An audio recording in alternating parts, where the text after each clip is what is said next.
Okay, folks, here we are for the second part of our basic logic lesson. This half of the lesson is going to focus on the law of non-contradiction and self-defeating claims, or what, or some otherwise are called self-refuting, self-defeating, self-referentially incoherent claims. All right. So last part of the lecture, we looked at some basic arguments, and we saw there that there are three basic ways that arguments can fail. They can have a factual error. So they have a premise or premises in there that is factually incorrect. So by factually incorrect, I don't simply mean just not true. I mean that it's not true or that it's false because of some kind of empirical evidence. Something that's disproven by science, right? So the example I gave in the last section was, if the moon is made of blue cheese, I can eat the moon. The moon is made of blue cheese, thus I can eat the moon. That's a valid argument. It has a valid form. It's a modus ponens. But the second premise, the moon is made of blue cheese, is disproven by science. It's got a factual error in there. There are also logical falsehoods or logical truths, right? And so that's where the idea of the law of non-contradiction comes in. And so we could have an argument with a factual error in it, and that would be a problem for that argument. It would mean that it can't prove the truth of its conclusion. The argument could contain a fallacy, either formal or informal. And then the third way is that it could have a violation of the law of non-contradiction in there. And so that's what this presentation is about. This is going to be a very handy tool for us, a logical tool for us to use as we start to look at various theories about skepticism, or like we'll do here, relativism, or the various theories of personal identity that we'll get into later in the course. All right, so first of all, there's this idea of truthiness, right? Some people show up to a philosophy class maybe thinking that philosophy is all subjective, or that all philosophical beliefs, none of them are universally true or objectively true. They're all just subjective. In other words, what they are really expressions more of the personality or the preferences of a speaker or an arguer, rather than anything that's really true. It's actual true, that is a person neutral or impartial or objective truth, right? So this is where this idea of truthiness comes in that you read about for this lecture from the Johnson article.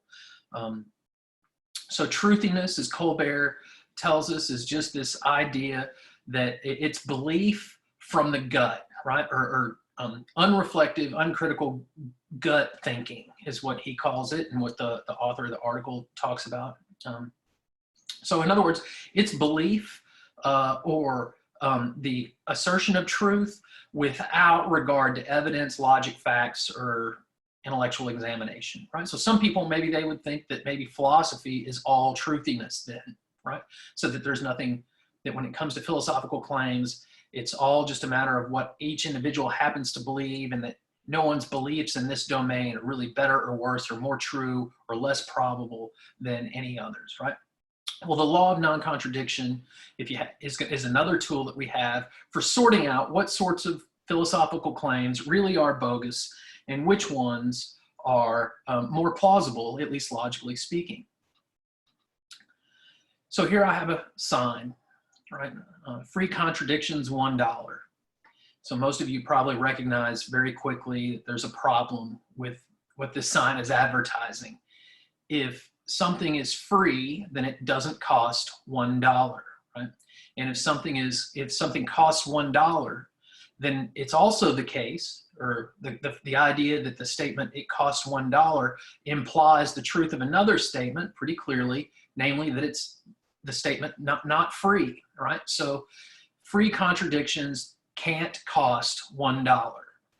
Notice we're figuring this out not on the basis of empirical information, just on the relationship of the ideas involved, the logical relationship of the ideas involved. Now, excuse me. Now, in this sign, the contradiction is implicit as opposed to explicit.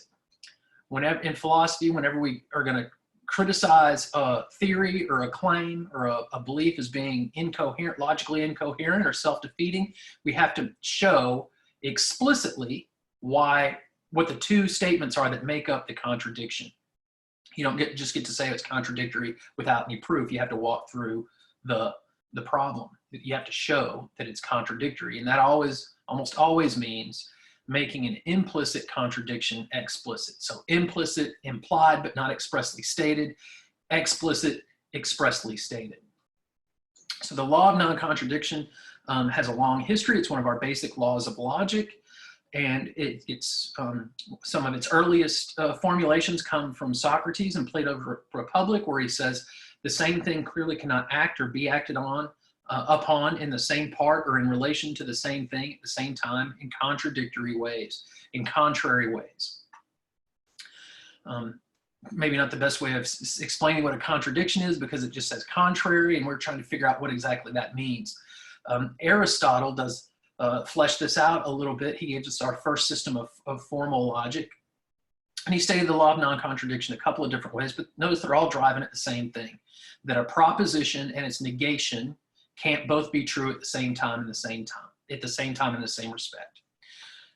So he says it's impossible that the same thing belong and not belong to the same thing at the same time in the same respect. No one can believe that the same thing can at the same time be and not be. What he's really getting at there is that you can believe it, it's just that you can't rationally believe that both are true, right? So the most certain of all basic principles is that contradictory propositions are not true simultaneously.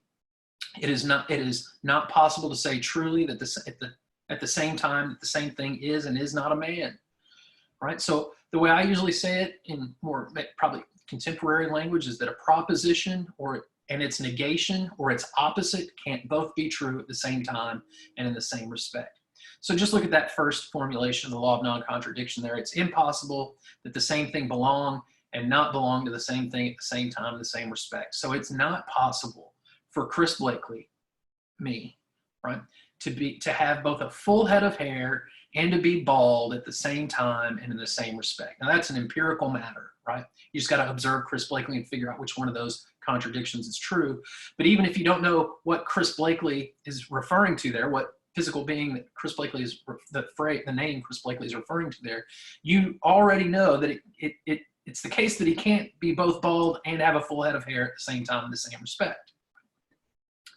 So following up on that notion, or those formulations of the law of non-contradiction, is Aristotle's traditional square of opposition. And there are several different logical relationships on this table or on this graphic, but the one we're most concerned with are the opposites, the contradictory relationships. And so we have all S are P up here, right here, and then in order to disprove a universal claim, you don't have to show that that's never the case. You just have to show one instance in which it's not the case. So the contradiction of the universal affirmative statement, all S's are P's, is some S's are not P's. And again, some just means at least one. So again, an empirical example here, all roses are red. In order to prove that all roses are red is a false statement, I don't have to show that no roses are red. I just have to show that one thing that's a rose is not red, right? So if up here at the top, we have both of these statements are universal statements. One of these is universal affirmative. The other is universal negative, no S's are P's. And the contradiction of no S's are P's is some S's are, that no S is a P is that some S is a P, or some S's are P's, right? So we know that even if we don't know what S and P stand for, we know that universal negative and in particular affirmative can't both be true at the same time and in the same respect. If one of them is true, then we know the exact opposite is false and vice versa, right? So it's the basic idea of the law of non-contradiction. So a contradiction is the affirmation of a statement and its negation is true at the same time in the same respect. The law of non-contradiction says that that can't happen, that both of those things can't be true. And we got two different types of contradictions to worry about for our purposes. And I've already mentioned these terms, explicit contradictions and implicit contradictions. So most people don't run around affirming explicit contradictions or blatant expressly stated contradictions. If they did, we'd probably wonder about, if they're okay or not. So most people don't walk around saying things like God exists and God does not exist, right? Contradictions are more likely to be implicit and buried beneath and implied by other things that we expressly believe. So attempting to discern and remove contradictions means thinking about all those logical relationships, all the relationships between all the different beliefs that I have, and then figuring out if any of them are in tension, and if they really are contradictions, which one might be true. So an explicit contradiction is the assertion of a proposition and its exact denial at the same time in the same respect. An implicit contradiction, like in our sign, free contradictions $1, is asserting a claim such that the addition of another claim logically entailed or implied by the original claim produces an explicit contradiction. So go back to our sign here, free contradictions $1. There's two different ways we could do this. We could say that free implies that it does not cost $1, and then we'd have an explicit contradiction between does not cost $1 and costs $1. Or if we take it costs $1 and say that that implies it is not free, we'd have an explicit contradiction between free and not free. So two different ways of making that explicit there, right? The implicit contradiction there, explicit, depending on which way you go. Showing that a philosophical theory or an argument is contradictory is almost always going to require you to walk through the steps of showing how, assuming for the sake of argument, the claims in that argument or that theory, how they imply the truth of a contradiction. And since we know that contradictions can't be true, we know that one of those claims, or maybe both of them, have to be false. Okay, wouldn't be both. One of them would be false. All right. So that's the idea of a self-defeating or self-contradictory claim, theory, or statement. It's any claim or theory that ultimately prove themselves to be false because their truth would require the truth of a contradiction, but since we know contradictions can't be true, we know that it's got to be false, right? So they're said self-contradictory or self-referentially incoherent or self-refuting ideas. Those are all different phrases that mean the same basic thing, a violation of the law of non-contradiction. So how do we go about identifying a self-defeating claim? Well, we got a couple of basic steps here. First, we suppose for the sake of argument, and what I mean by for the sake of argument, we're just entertaining the idea that it's true, right? So we ask ourselves, suppose that X or P is true, what else has to be true? What does it imply is also true? What's logically entailed by it? So first, we just assume for the sake of argument that, or conditionally, hypothetically, for the sake of argument, that the claim in question is true. And then we consider the logical implications, either those that are presupposed or those that are implied by the original claim, right? And then and here I'm using X instead of P to stand in for a claim or a proposition. So if claim X is true, what does it imply about the truth of that claim itself, right? So some statements make claims about all statements, including itself. There's a self-referential or self-referential part of the idea of a self-defeating or self-refuting claim or theory. And then if the implication of assuming the truth of that claim is that X has to be false, then it's self-defeating or self-contradictory, right? So if assuming, and it might involve several steps to show that, though there might be several links in that chain. So if we assume that a proposition is true, and then that assumption implies the truth of either implicitly or explicitly the exact opposite of that, the opposite of that original claim, we've got a self-defeating or self-refuting theory or claim or argument. So consider the following. Here's our first example, and this is just using the idea of individual relativism that is discussed in the Johnson article. So individual relativism is just the view that there are no universal truths and that all so-called truth claims or truth assertions are relative to or dependent upon the individual. So everything then is to be true for me, but not necessarily true for you. It's that way of talking. So here I've labeled it claim one. So claim one is there are no universal truths. So the content of that proposition explicitly denies that there are any truths that are universal. It doesn't deny that there are particular truths. It's saying that all truths are particular truths as opposed to universal. So one explicitly claims that something is true about all truth claims or all assertions, right? Namely, that the truth of all those assertions or propositions or beliefs is relative to or dependent upon the individual, or maybe an individual culture if it's cultural relativism.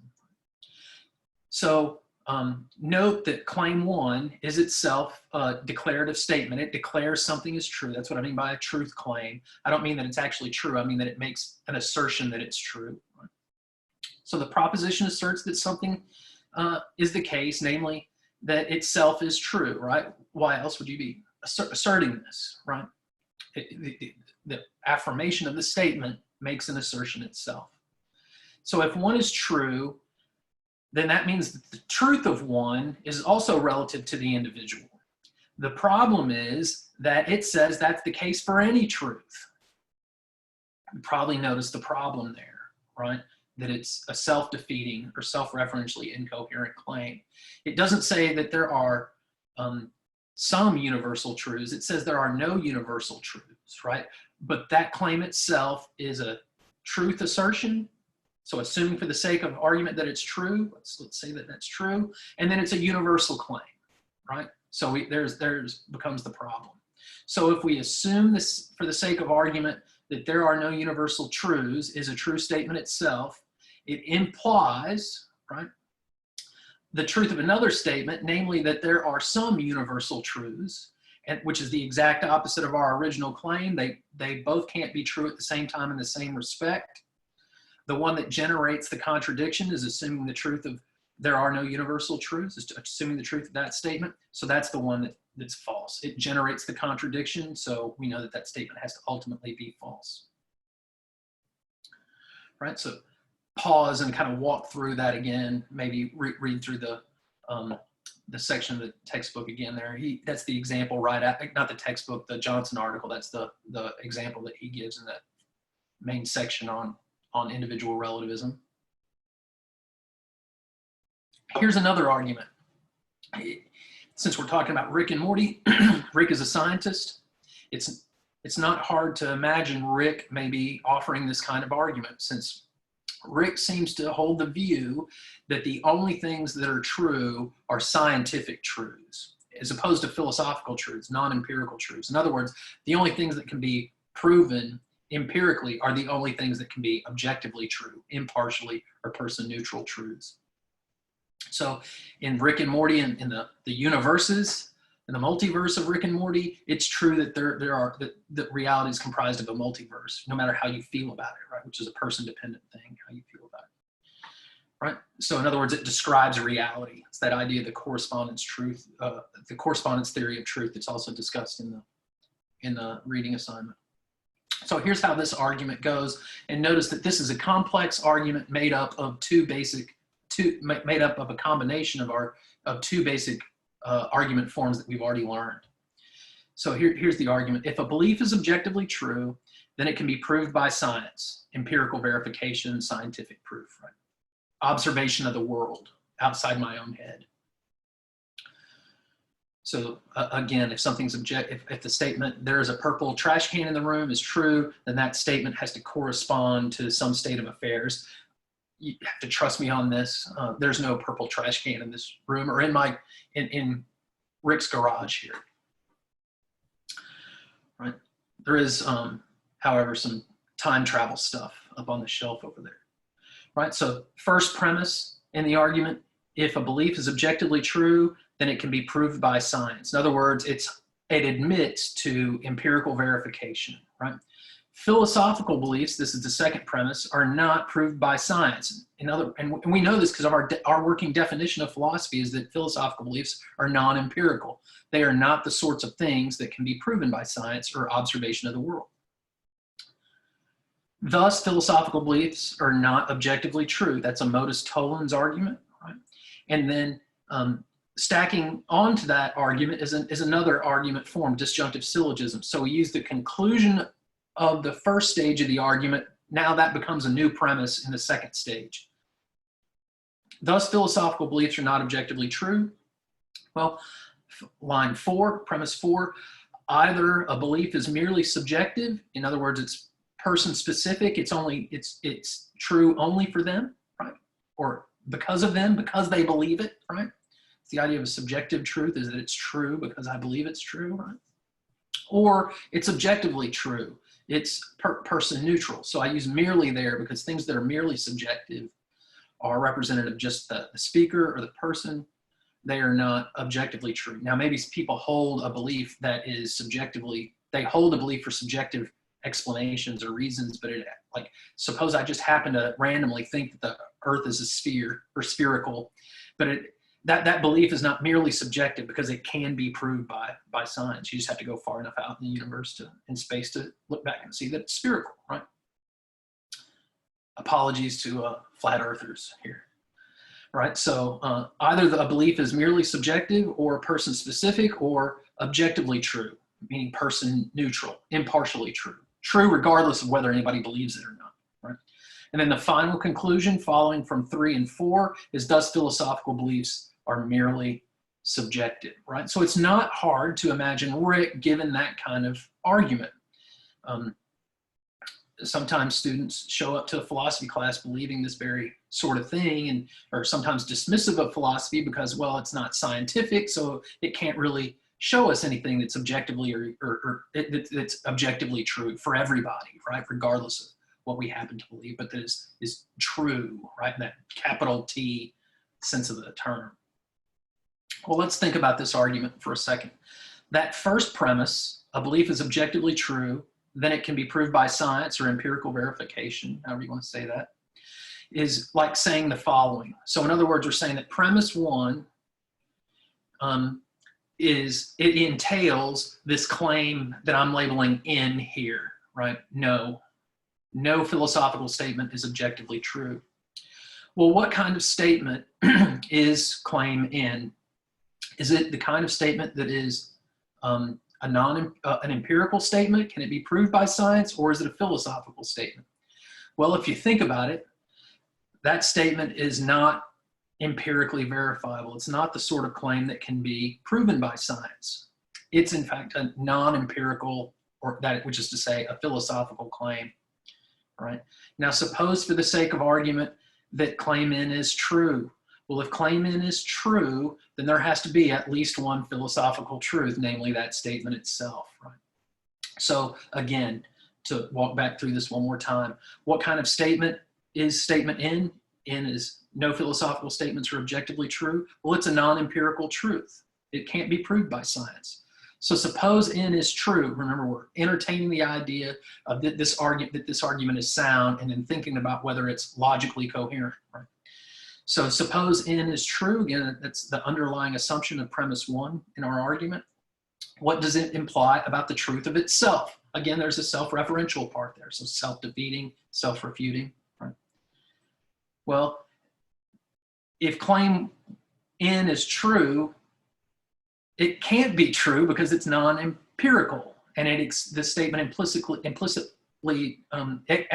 denies that any philosophical claims, any non-empirical claims, can be objectively true. So that looks like premise 1 then is false. It violates the law of non-contradiction. So go back to that argument there. Valid argument form, but premise 1 violates the law of non-contradiction. Since assuming the truth of that claim generated the contradiction, we know that that claim is ultimately false. We got a valid argument, but one that's unsound because it violates the law of non-contradiction. Let's take a look at one more example. This time, let's look at an argument about morality. Moral relativism is the view that morality is relative to or dependent upon particular times and places or cultures. Sometimes people give what's called the tolerance argument for moral relativism. So it's an argument that has that runs the following. Again, it's a two-stage argument. You'll notice that they're both valid forms. So we don't have to worry about validity here. We're just worried about whether or not it commits any informal fallacies, has any errors of fact, or has any contradictions in it. So if there are universal moral truths, and by moral truth here, I mean a prescriptive truth that tells us how we ought to behave, right? Then we ought practice intolerance towards cultures with differing moralities, or towards cultures with different moral values from our own. So the idea here is that, well, obviously ours are right. It's another underlying assumption of the argument here. premise 2. But what we ought to do, we all know this, of course, that we ought to practice tolerance towards cultures with differing moral values. Thus, there are no universal moral truths. So that's a modus tollens stage 1 of the argument there. It gets us to line 3. That's the conclusion of the first stage, but it's just, since we got a multiple stage argument here, it's just going to become a new premise in the second stage of the argument. So they're linked together. So we've got line 3 then, thus there are no universal moral truths. If there are no universal moral truths, the morality is relative to cultural consensus. Thus, from lines 3 and 4, we get to the final conclusion, thus morality is relative to cultural consensus. There's the moral relativism conclusion, right? And then this is what we always ask about arguments in philosophy. Does it contain any major errors of fact, fallacy, or self-contradiction? Remember, those are the 3 basic ways that an argument can fail. And of course, we need to explain why that's the case. You can't just assert that you think that's the case. You got to show it, right? You got to prove it.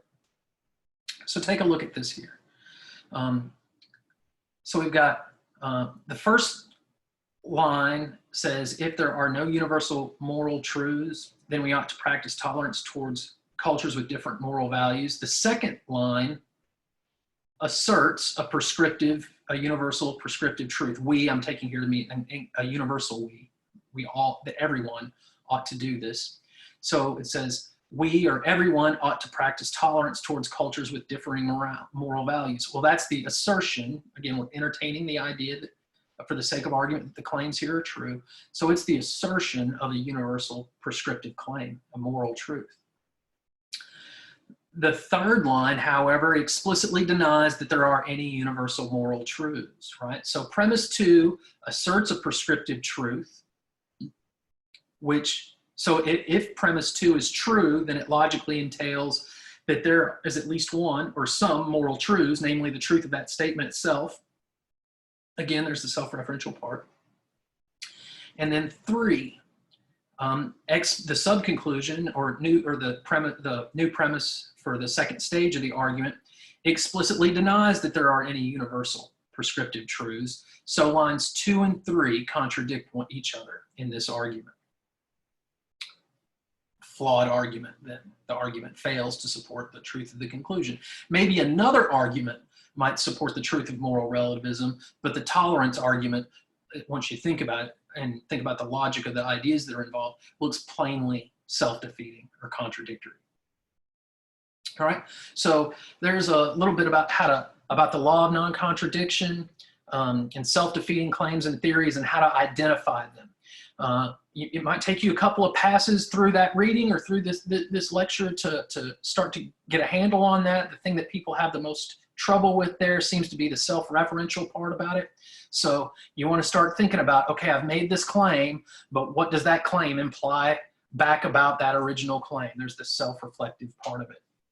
All right, so be sure and read through that very carefully. If you have any questions about anything in this lecture, be sure and either post them in the discussion forum or raise them during the live Q&A session. All right, so that'll do it for our logic lesson. A lot packed into these 2 lectures for today, but we'll get more and more used to using this language and more used to thinking in this way, because the rest of the readings do this kind of thing. They kind of lay out positions, then start thinking about whether they're contradictory or not, or lay out to a criticism and try to identify a flaw in an argument that's being leveled by that criticism. So if you don't get it immediately, don't freak out, but you do need to start making sure you have those ideas down. All right? Okay, I'll see y'all next time around.